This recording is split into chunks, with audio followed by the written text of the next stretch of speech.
Welcome to my channel. Today we will be talking about the best way to prepare for an uncapped funding application.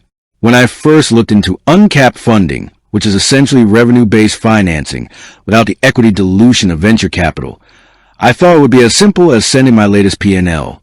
I was wrong. The key to success is preparation, and it's about proving your future revenue potential as much as your current health. Here's my straightforward, three-step approach based on my experience. 1. Data. Organize your financial metrics. Forget messy spreadsheets.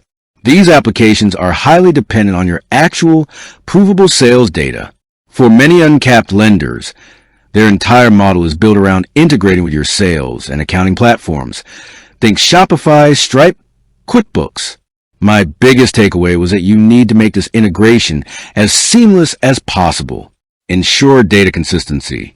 Focus on key performance indicators, KPIs. 2. Map out your growth plan, the use of funds.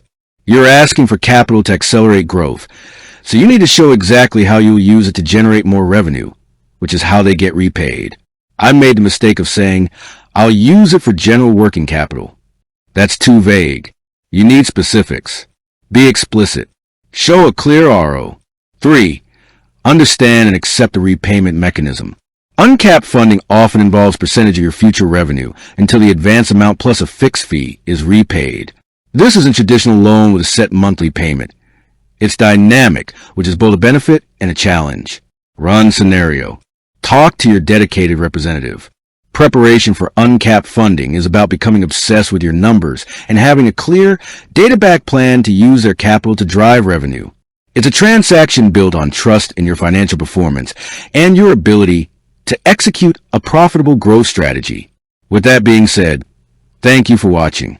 For more finance videos, kindly check my page.